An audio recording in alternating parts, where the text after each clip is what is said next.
Testing. Blah, blah, blah, blah, blah. Ready, set, go. It's time for the Coach Amy and Coach Liz show. A podcast for endurance athletes by two athletes, two coaches, and a physical therapist. We are your hosts, Coach Amy And Coach Liz. coming to you from Kansas City. Okay, I have this, like, we were talking just a bit ago and about driving, and you were like, oh, do you know that parking lot's getting cut through? I was like, oh my God. But it reminded me of a thing is like, you know, if I ride, when I was riding my bike outside on the roads and stuff, and then I got into a car, I was like, wait a minute. I was kind of driving like I ride, which is a different, I know you're looking at me like I'm crazy, like that's weird, but it was almost more like aggressive, because when you're behind your bike, you have to be so, you know, like, I don't know, there's this level Defensive of intensity, driving. defensive, but it wasn't like I was a defensive driver. It was kind of like, oh, maybe I'm going a little, like, your speed, you get to go your speed that you feel like, but in a car, you don't get to do that. You have to follow the speed limit. Do you? I don't know. It was just this weird feeling of like this sort of transition kind of. Were you wheeling around town? Yeah. It's like, let me just take this corner. But anyway, that's just a weird thing. I thought, I don't know. Do you all have that experience? Do you feel different when you get in your car after you've just been on a ride? I don't know. I feel like I've always been a bit of a speedy driver. Oh, okay. So there wasn't a big difference. Okay. So, you know, I have to say that, like, driving can, like, completely stress me out. Like, I don't want to go anywhere that I don't have to go.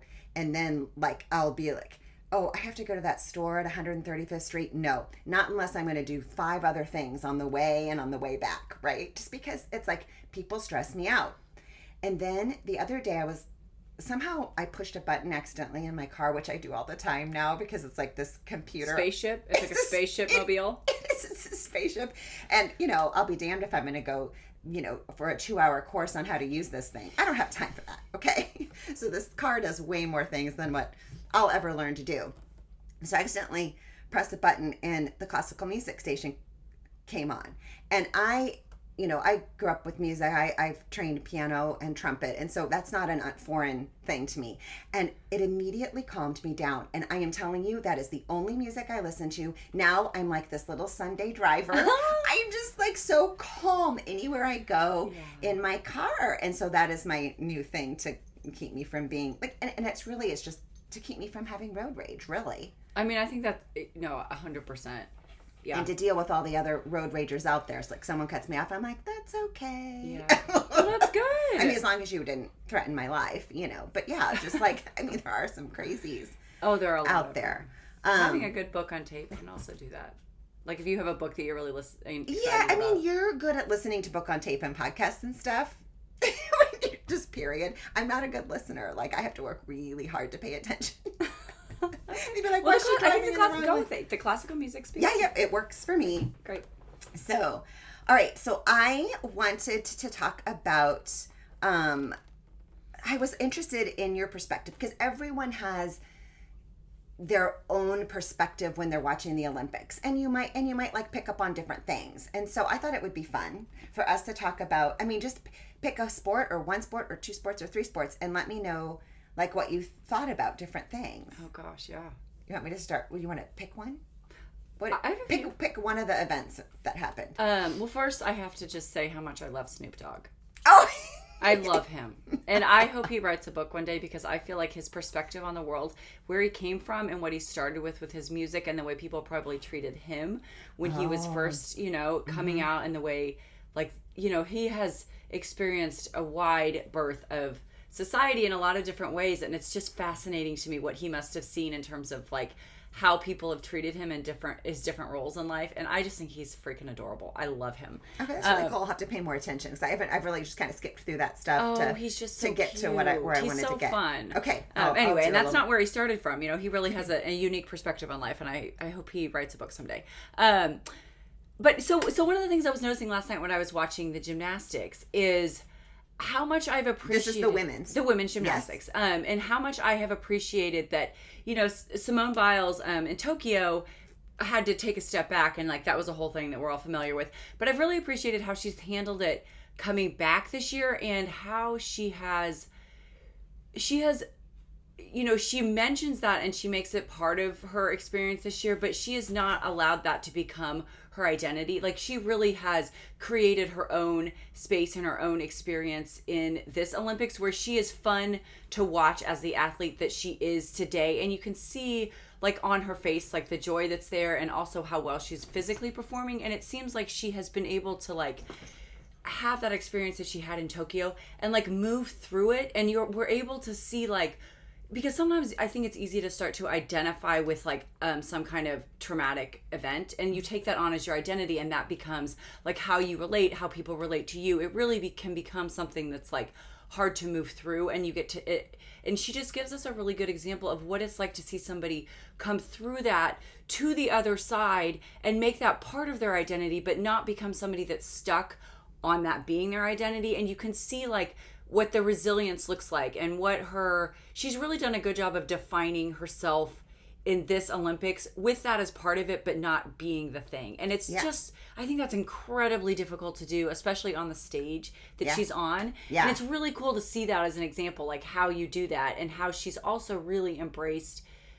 She really, whenever I hear her talk, she really seems to bring in everybody on her team. Like, she really seems to have created a community there. And I don't know. It's just, she really has a grace about her that she has been fun shared to watch. her issue. She got her help. She's and she didn't, like, let herself suffer alone. I mean, all of those things are really good inspirational examples set for all of us. And then just, like, even just on that same gymnastics thing, the Suni Lee, her kidney stuff, and it's like, yes, you can. Yes. Because if you want it, you can go through a lot of, different physical challenges and stuff and come back. I mean, and she wanted it. So, yeah, she did. Yeah. Okay, I'll go with one. Do you watch the men's and women's triathlon? Yes? Yes. Okay, so the men's triathlon, I had a little bit of I had a lot of spoiler alerts, which sucks because I can't watch this real time, right? So of course. I keep finding out stuff and... Yeah. But anyway, my son warned me. He said, okay, Mom, if you have time, you got to watch the end of the men's triathlon. He's like, at least the running part. Okay, yeah. So I did. And I mean, I fast forwarded through a little bit of the swim and the bike. I watched the women's the whole way through. But the men, it happened at the ends. Yi, right? In that 10K, I mean, was it the last 200 yards? Like, what was it? It was not much at all. It was like, it was like the last quarter, probably. Of a mile. Yeah. And it's like a button went off. And these guys are running like a 4:30 mile, 4:45 mile, yeah. Right? I mean, it's not like, it looks kind of like they're going slow because there's nothing relative to them in movement or whatever. So you might thinking like, maybe they're running a 9-minute mile. I don't know, but they weren't. And he kicked into this space. And did you see the interview afterwards that he said he heard one of the greats, I don't know who it was, one of the greats in triathlon said to him as he was running past, and so just to be clear for our listeners, so there was a guy who was in the lead, and the guy who ended up winning, like, passed him like the guy in the like lead for that entire 10K, there was one guy pretty much in the lead. He made it from behind and all this story, okay, but then he was in the lead for most of the 10K, and then Yi from Great Britain passes him in the last quarter mile. And he didn't just pass him; it was like a bullet. It was like a little rocket went off, and you're like, what happened? How do you have that? So one of the greats in triathlon, I don't know who it was, said to him, from this, I call it the sidelines, whatever, out there on the course, said, anything can happen. And so Yi in his interview afterwards said that statement was everything. And then he got to thinking in that split kind of second that, I've worked hard for this, anything can happen. All these people who got me here, all these people that are here cheering me on, and that was what it took, and he had it. And it was like, I love that because whether, who cares if you're in the Olympics or not? Who cares if you're trying to get on the podium or not? Every single one of us has that moment in a race or even in training where you're like, this isn't happening today. And I fell on my bike, or I feel terrible right at this moment. But you know what? Anything can happen. I feel like that is, tell yourself that. It is not, what's happening in that moment doesn't have to continue. Well, and it's so interesting. I remember when we were in Coeur d'Alene for Ironman, and Craig Alexander won that year. And it was a year, like, I mean, Coeur d'Alene is usually very cool, and it was like over 100 degrees. It set all these heat records. Like it was just madness, and it was a really hard day to race. And he won, and we happened to run into him after the race, and just got to ask him like how in the world he did it. And he said, I just kept giving myself a chance out there. I just kept, it's like, don't decide that it's over before it's over, because it can change on a dime. And once you seal that in your brain, it's not going to happen. So give yourself a chance. Right. And I feel like we've seen that throughout the games, even in like, go back to the women's gymnastics for a second. Simone Biles on the beam, she had some bobbles and some wobbles, and she didn't get a good score, and she kind of fell off the leaderboard there for a hot second. But it was like, in her mind, it is the same. It's the same thing. It's just like anything can happen. I'm not done. Yeah. And not to harp on this, but that is all mental, my friends. It is. It's the mental setting. It's if you want to get the most out of yourself physically, it's between the ears. Yes. Anything can happen. Oh my God. Great. Such a good reminder. I love it. I know. Okay. Another thing I noticed, which I've been talking about all week, and I'm sure my patients are like, shut up. But you know how we have, and if you haven't listened to our breathing podcast, that's a good episode. But so in the men's gymnastics, I don't know if you guys all know what the parallel bars are, but if you don't, that's okay. And I'm going to try to find a clip of this because I need it, because I need to share with everybody what I saw, and I want everyone to see it, because I'm watching, and one of the gymnasts, one of the men's USA, he's doing the parallel bars, and he's swinging like a monkey all over the place. Like, I mean, that man his heart rate's up. I mean, he's working really hard, right? And then he goes into what is a handstand, basically, on those bars, and they have to hold it for a certain amount of seconds, and he's holding it, and the camera is right on him. And what I can pull out from it is his belly is coming in and out, in and out, in and out, like a bellows, okay? And I'm like, there it is. There it is. Now that man has trained. He has the neuromuscular wiring, the strength, all the stuff, but he was getting his stability at that moment. What was allowing him to tap into that strength and that neuromuscular awareness was that breath work, the way he was breathing from his belly. And I feel like, it is so there in your face, and I just want everyone to see it, because that's how we should be so running, cool. Swimming, biking, lifting weights, whatever it is, that's Pilates, so cool. Life. So I'm like, all right, can I find that on YouTube? Can I take a clip of that and use it everywhere? I don't know. But I have to find it. And if you guys can go back and find that and look at it, please do, because send it to Amy. It is, we can't use all of the muscles that we've trained so hard unless we have that stability in that core. We have to be breathing from there to get that stability. Okay. So interesting.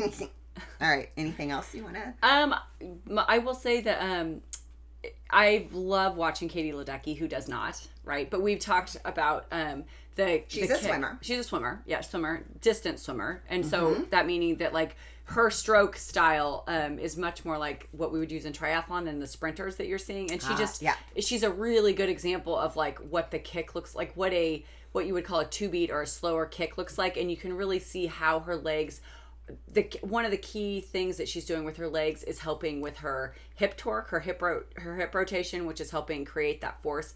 And she's one of the best examples I've ever seen. And we've gotten so much video of her in this Olympics of that underwater stroke. You can also see what she's doing with her arms. There's just some good tips that you can, just get from watching her. And plus she's a dear, and she just got the most gold medals. Like, she's adorable. Oh my gosh. She's very down to earth. So speaking of that, as I noticed in the swimming, and I wonder if they're going to do this with the track also, is they have these, I don't know, they're like 3D models of the showing the mechanics, the body mechanics of the swim. And I was like, oh my gosh, I want every single one of those. Not that I'm going to do the butterfly ever, okay? but it's it's cool to, especially in my like world, right? I love it. But I really want to keep watching back the freestyle form for that. And again, do they have a long distance version of that, or do they just show? I don't know. I don't know the answer to that. It would be great if they did, because it's pointing out the exact thing that you're saying is that, hey, this isn't efficient. Yeah. A 50 meter freestyle is not the same as Oh my gosh, it's so different. The men don't even take a breath. They don't. It's insane. Well, and that's the thing that's like kind of crazy to me is that I think in the triathlon world there isn't, because a lot of people are not really super familiar with swimming, and so there's not like, those are just not, they're both swimming, but they're not even the same thing, not even, right? Well, it's a 100-yard dash versus a marathon. 100%. And I think that form. In triathlon, like even with running, I see this too, or even with biking, they may be the same sport, but what we're taking from those for triathlon is like very specific to triathlon. Yeah. Like we are not using a 100-meter dash. We're not even really maybe using marathon form for a triathlon. We may be using much more like ultra form, depending on kind of where you are in your training and performance. Yep, I agree. So speaking of triathlon for a second and swimming, the women's tri, I watched that whole thing all the way through, which was a lot of fun. And then I always forget that the Olympic distance is the Olympic distance. I was like expecting it to be a half Ironman or a full Ironman. I always forget. I'm like, oh yeah, that's why the Olympic is called the Olympic. I don't know. Anyway, I went through a weird brain fart at the moment, but I was like, oh yeah, okay. So, but the swim. So just in listening to the announcers and the what they were saying about the swim and how it really impacted the results in this particular event because of that current, the swimming with the currents. And so who was our reigning champion was Flora Duffy. Flora Duffy, am I saying her name right? Duffy was was she the winner of the women's tri in Tokyo? Yeah, in Tokyo. Okay. So, and she was a strong swimmer, and she came out first out of that swim. Okay. And then, so I have two questions here. And you're talking about Tokyo, or you're talking about No, this year? I'm talking about this year, but she came out in the beginning of the swim this year. Yeah. Okay. So I'm gonna jump ship for a second. I'm gonna go away from the swim for just a second, because the strategy, I was curious. She Flora Duffy comes out of this swim first. She's got a decent lead on them. She runs up the steps. She gets on her bike, and she basically rides her bike for most of the course on her own.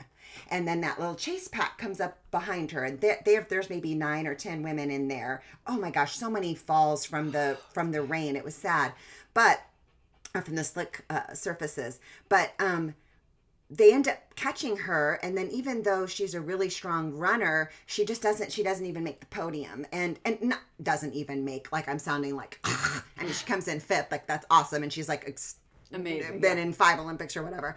But she's amazing, so I don't mean to minimize her, but I'm wondering if, in hindsight, would it have been better for her to have come out of the water, in your opinion, out of the water and gotten on the bike and kind of just relaxed and then worked with everybody and saved some energy on that bike?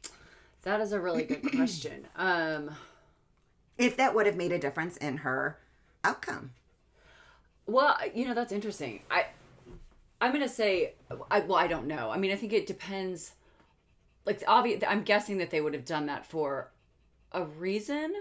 Although maybe the pack just didn't catch her and they were working together. I don't know because I don't know. I don't know catching her because they're working together. Well, and sure, then she's like doing wasted some, of course, but lost some energy and stuff over the course of the ride. So it would make sense that being in a pack would save those legs. I don't know enough about her run to know if would she have been able to stay with them even on fresh legs, or did they have her go ahead like that and stay ahead because she doesn't have quite the same run? So I don't know the answer to that. What my understanding is that she's pretty strong in the run. So that's where I was like, from the perspective of a bike, it would have been a really weird thing to slow down and let people catch you on purpose. I think that would be so difficult. Well, and the thing is that they only have 6 miles. So even if you're a really strong runner, like maybe you're really fast, but you're 5 seconds per mile slower than the other people, is that 30 seconds that you give up on the bike to join the pack, can you make that up on the run? So there's it's because it's a weird math there. Well, it's way different than what my 70.3 or Ironman for sure, because it's it's a short distance to make up the time. And 5 seconds a mile is a huge amount on a race like that. It is huge. So I don't know the answer to that. Yeah. Okay, anyway, my mind was going there. But let's go back to the swim. The swim was a big thing in this race because of the current. They got to have it, and then they had to go against it twice. So tell me about like what that does to some. I mean, if you're a strong swimmer versus a not strong, if swim is your big thing, was that helpful if you were a strong swimmer versus a mediocre? So if you are a strong swimmer, that when you so what happened is that they went one direction and the current was with them, so it was helping them, and then they flipped it and came back and the current was in their face, and then they did 2 loops like that, so it was in their face and then not in their face. And generally, if you're a stronger swimmer, that swimming into a current has less effect on you than somebody who's not a strong swimmer. So I would say that, I mean, it was advantageous for the people who were really strong swimmers, for sure, without a doubt. But I mean, it still affects, I mean, it's still going to affect everybody. It's just going to affect you more if you're not as strong in the water. Yeah. That is just, and the sport is fascinating to me because all of those elements come into play in any triathlon. The course is different. Well, and that's why it was, not knowing if they were going to get to swim, if they were not going to know if they were going to get to swim in that river. I mean, because that changes, because if you're not a strong swimmer and then they cancel the swim, it's an entirely different race than if the swimming is your strong, and if you have the current or you don't have the current. So they weren't just, or if they didn't cancel the swim, but they moved the whole venue and you've trained for that specific venue. So it's like, talk about having to have a mental game to really, they had a lot up in the air, and then they delayed the men's race by a day. Yeah. And so then they would have raced, a different day, different time. And so and all of those little things, all those little things when you're all at that same level will totally change the dynamics of a race. Yeah. And so it's a really huge deal to have all that stuff. So you'd really, it's. But that it's the Olympics, man. It's you really'd have to have your mental game. Eat Wheaties for your brain, for sure. Oh my gosh, so much mental stuff. Okay, any other sports you want to chime in on? Have you seen any of the not mainstream sports? Triathlon wasn't even mainstream. It wasn't like it got its own. Yeah, come on. I watched a little surfing, and I'm super excited for the surfing. And for breakdancing. I can't wait for breakdancing. There's not breakdancing. There is. I think it's so cool. Are you kidding? Yes. No, okay. I think it's amazing. Is that like next week? This coming week? I can't remember what day it is. I did watch a little bit of the surfing. Oh my God, that's amazing. Amazing. I watched women's mountain biking. Oh. Which was so cool. Makes me want to do it. Mountain biking. I know. Doesn't it look like fun? It looks like a roller coaster. Oh my gosh. So fun. But those women, man, they have a lot of grit and endurance, and talk about bike handling skills. Oh my gosh. That's a whole other. And you know what else we watched? What? We watched North Korea and China go for the gold for ping pong. That is fascinating. The eye-hand coordination. It is. And they're all over. It's and it was doubles. I'm how do they get 4 grown humans around this tiny table with this tiny ball? And the eye-hand coordination there has got to just be off the charts. Yeah. It was bananas to watch. I'll have to pull up that. I like that. If that you can go back and on Peacock or whatever, and we DVR'd the entire Olympics. Yeah, and that's the sucky poo thing. Is when I'm scrolling through, there'll be this little box that shows so and so wins gold. I'm like, no, I know. Hide those. How do you hide those? I don't know. I don't know. And then I also have had a couple patients come in and blow things. I need to put a sign on the door that says, "Don't speak Olympics." Don't speak Olympics until after the Olympics. just tackle them and put a sock on their mouth. You know what you should go back and watch, though? What? Snoop Dogg and Michael Phelps went swimming. Okay, I did see that. I'm just so smitten. I actually did see that. It was hilarious. Snoop Dogg sort of doggy paddle thing. It was hilarious. I thought, that's how I started. I'm that is triathletes right there. That is how I started. Yes. Remember, you and David were like, "Oh, how do you say it nicely? You're fighting the water." Oh my gosh. I just wanted to be this is all triathletes. Snoop, we are with you. You are doing great, and it's so hard. Oh my gosh. That's hilarious. All right. Well, maybe we'll do another after the second week of Olympics. Maybe we'll do another recap on stuff that we've seen. We still have another week. Okay, one more. What's one more? You got to watch Bob the Cap Catcher.